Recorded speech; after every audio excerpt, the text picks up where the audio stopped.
G'day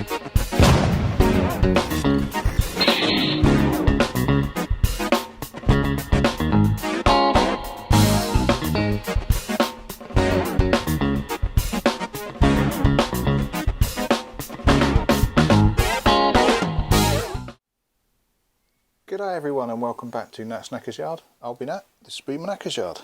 That'll be the completely not knackered Thundercat. It was my daily ride, which is just a brilliant and frankly underrated bike. This will be my CB400 Sting that's ready for MOT, and that will be Beast, the Triumph Sprint 900. Bit of an update, where am I? I've been rattling on with the Triumph. It's been really good. Sting I've now booked for an MOT on Tuesday/Wednesday, so I'll drop it off on Tuesday, it'll MOT at some point on Wednesday, and I'll pick it up on Wednesday. But the big crucial question, this hasn't been started for a week. I've got ice cold engine. Let's try it with no choke at all.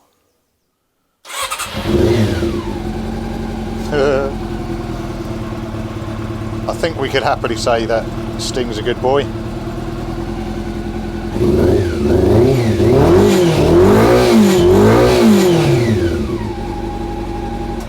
Yeah, good boy.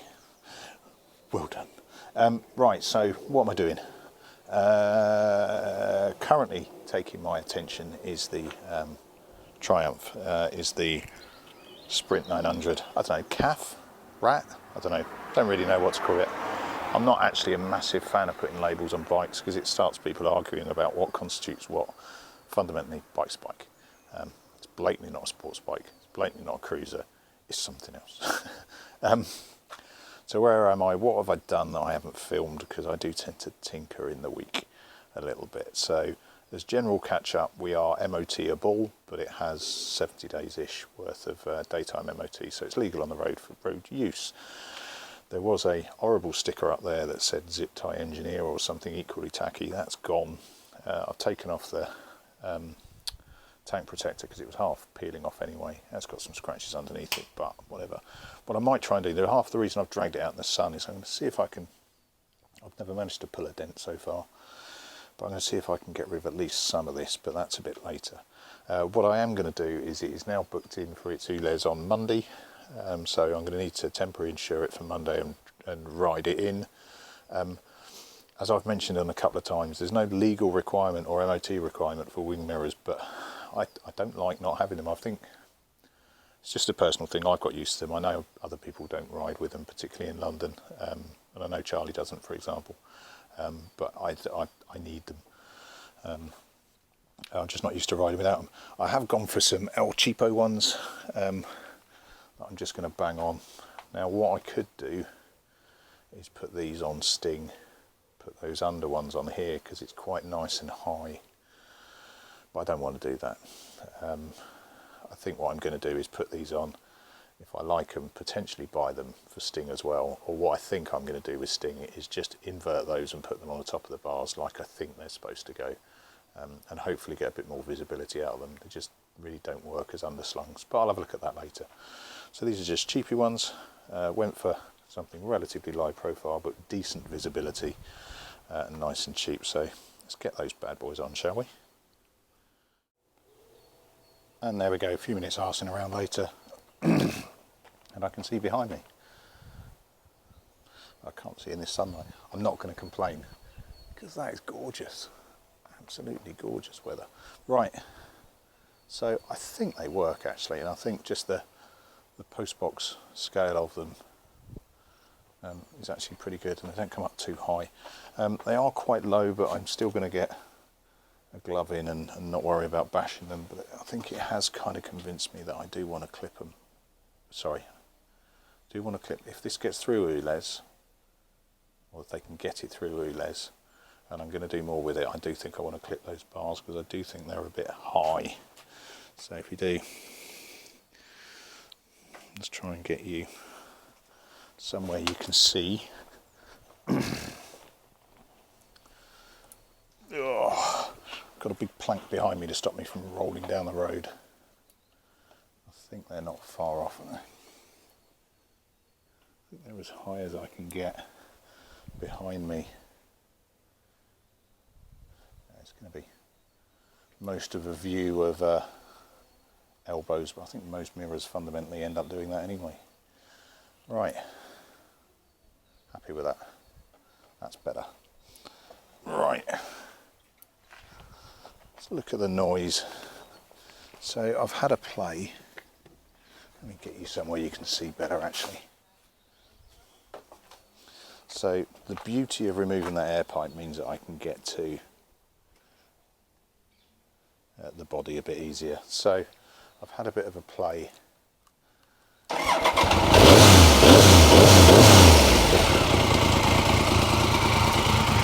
you can hear, I can get full rev range, although I have restricted it.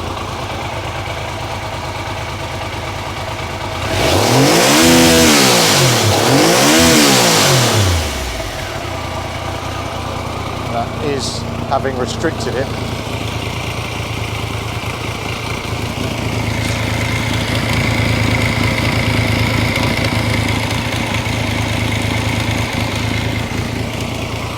So about a half restriction.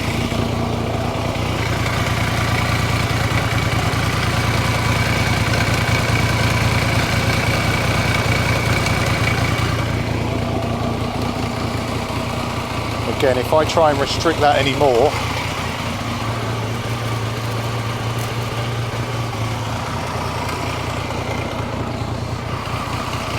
although I haven't tried it quite so loosely actually, let's try that, nice and loosely.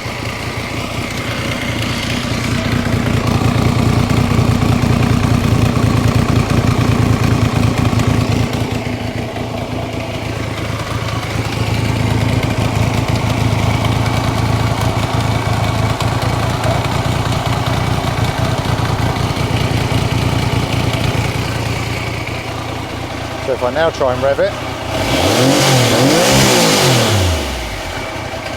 in fact you'll need to see this. Now that I've restricted it that little bit more, it's quite handy having the rev counter on such a stupid angle, makes it easier to film. Yeah, there you go. So if I try and restrict it more, it just over restricts it and kills it.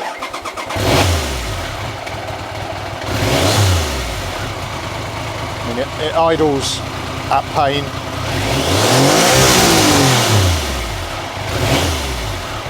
And I can catch it on the full, but it just can't get enough air through to give it the full rev. So if I just reach in and whip those out, just pull out that extra bit of foam that I've chucked in. And it is a massive, massive advantage of this airbox setup.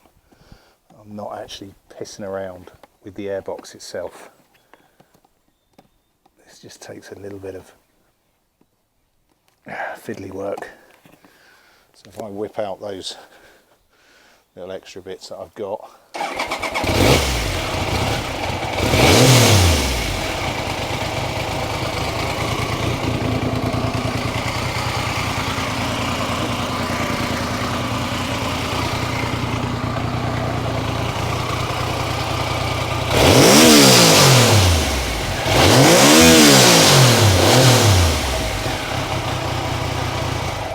and I've got full rev range again. Now if I just completely whip those out,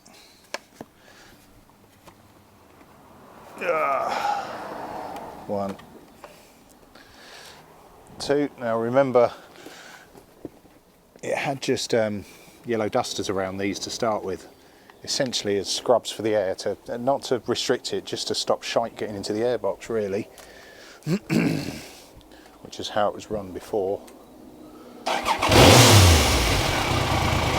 And it just runs happier.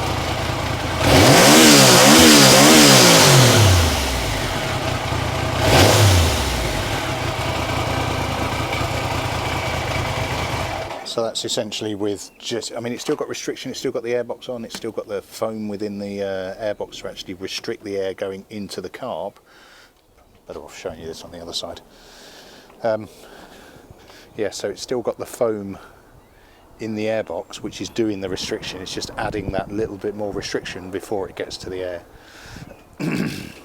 before it gets to the car, which is what I was calling leaning out before. It's not. It's restricting the air. It's making the bike richer, which will give it a better shout of getting through the ULEZ check first time. I still don't think it will, frankly, and I think they're going to have to fuck around and charge me money to do it. But so be it. I've still got spare money. Still got spare money from the sale of Kermit, the ZX6R, to put into getting this through ULEZ, which is the overall plan. So what? Just for see if there is any change at all, and to show you how fundamentally simple a process it is to restrict and de-restrict. Have I taken those out and put them down somewhere like an idiot? Yes, I have. Or have I just put them down? What I want to do is take the... I am a fool. It's just, bearing in mind this is, a degree of rehearsal for what I will end up doing in a lay-by somewhere near the ULEZ testing centre. Is essentially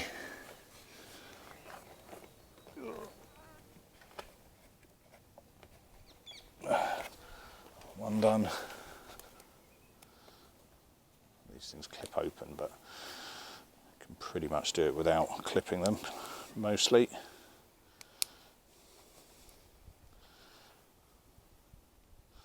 Two done. So, it's not really offering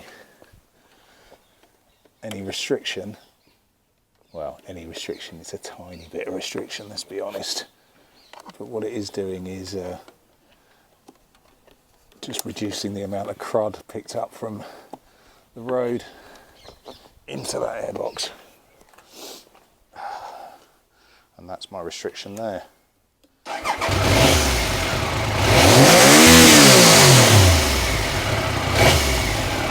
And there we go, we're back to full range.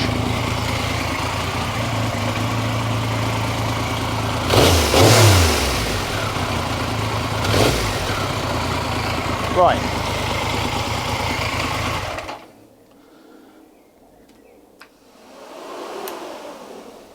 And there we go. Right, I'm going to see if I can find my dent pulling kit and see if I can achieve anything at all with that. Right, let's scratch that idea. I did have a quick go with no real joy, so there's no point in me showing you me failing to pull dents. I know people can do it. It just seems that if you're going to do it, you need proper equipment, proper prep, etc. It's not something you just hack around in your garage at. I don't really think I've had a great deal of joy in ever pulling dents, but I can fill them, and I probably will. But we'll see how it goes, and it all depends on this ULEZ piece.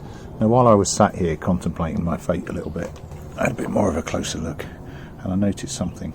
So I'm going to give you a second to see if you can as well.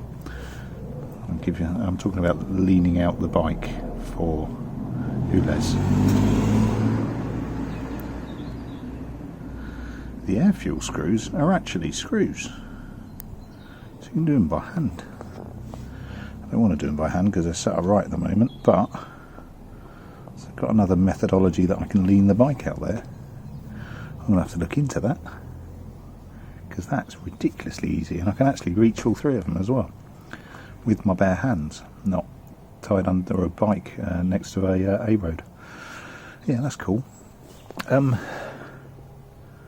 More broadly looking at this bike, and I've got it set up for my Monday trip, so I don't know where I'm going, so I've chucked my Ultimate Add-ons piece on, which is really easy to cut across and great bit of kit, although not cheap, it has to be said. But saying that, if you're going to strap a decent mobile phone to a bike, do it properly, because I think my mobile phone's probably worth more than the bike. So what, Nat? What are you doing, and why are you doing this? What? I've ummed and ahed because getting rid of a lot of that the piping for the airflow is a ULEZ test thing, because I want to be able to just, you know, add to it on a lay-by, etc., without stripping a bike down to pieces. So that is why it's like that at the moment. It might stay like that, it might not. When it's like that, it gives me the opportunity to replace these panels, because I'm not sure about this bulge, and the bulge is there to make room for the pipes, as you can see in my previous upload. Got a frog in my throat, excuse me. So you end up with the end of the pipe hanging there, which looks ugly. Now I can, you know, and I think Dan Barnes said about, you know, maybe put mesh over it to cover it so it's not quite so obvious. Yeah, fine. I think what it's begging for is, I've used circular indicators before, so I could drop a circular indicator in each one and actually make use of them while still having the full air suite, if you like, into it. Now that seems like a good solution to me. It means I can tidy up the back, but without necessarily changing too much. And having those indicators there will be quite, you know, quite unique, I think. Well, it will be unique. It's nice to, you know, quite unique, quite one of a kind. Two then. Yeah, I think that will work. First things first, though, I've got to get it through the ULEZ. I think I've got a bit more tinkering to do to get it running as rich as humanly possible while still revving. I don't think I'm going to do it right now though, because I've got other things that I need to get on with, non-bike related. I think what I'm going to do is mark on the screws where they're currently sat, because they're in a good place, right or wrong, they're in a good place, and then have a bit of a tinker with them. Now I think where they are, I richen it by screwing it in. But please correct me if I'm wrong, people. I think I get bloody confused so easy. It's on which side of the screw it is, and if it's on the air side, it's an air screw. So if you undo it, it gives more air. On the other side, it's a fuel screw.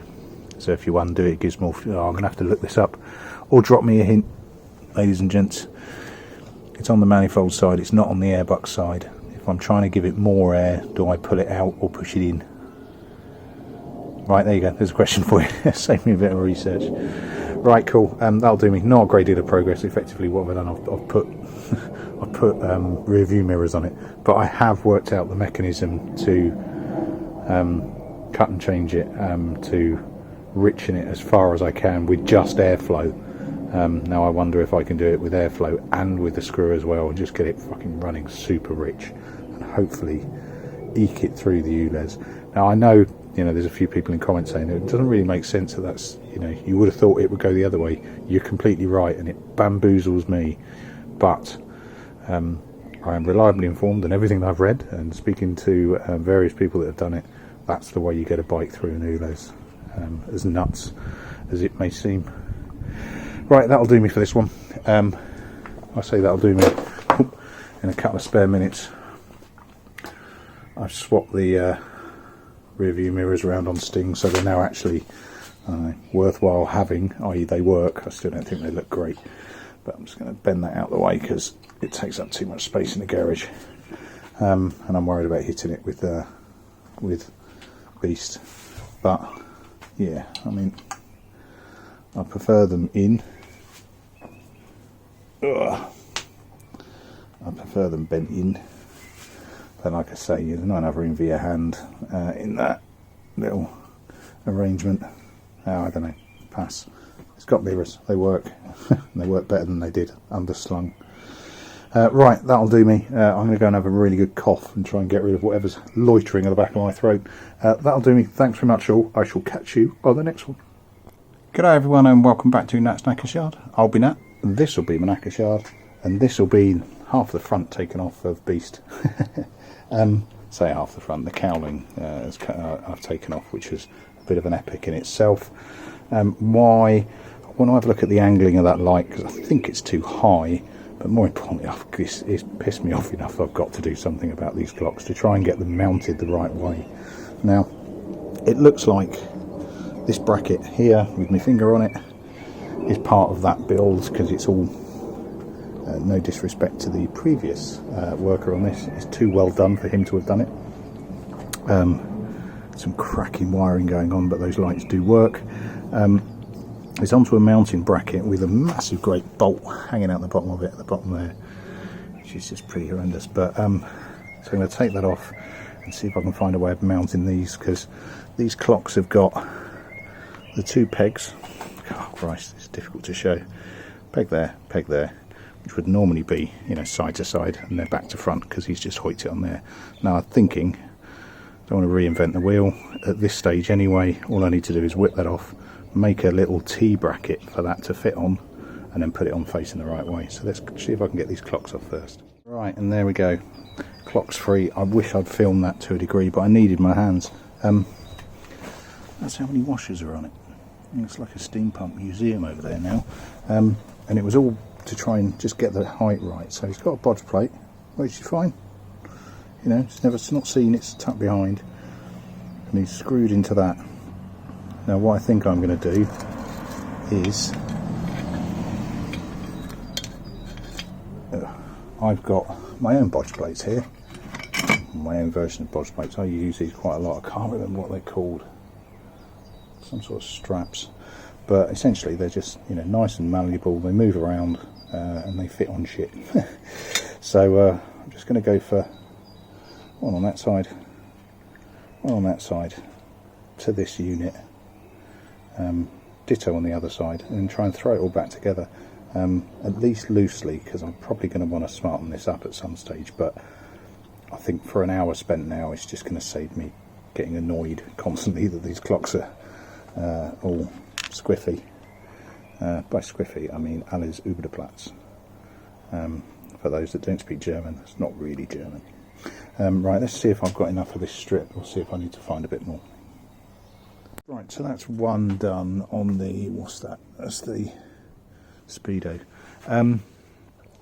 So that's two of my little bodge strips that are, you know, they've got enough flex to them that you can get around little obstacles. I still need to tighten those up onto the bracket that was already on it. Frankly, there's no reason why I would change that at this point anyway.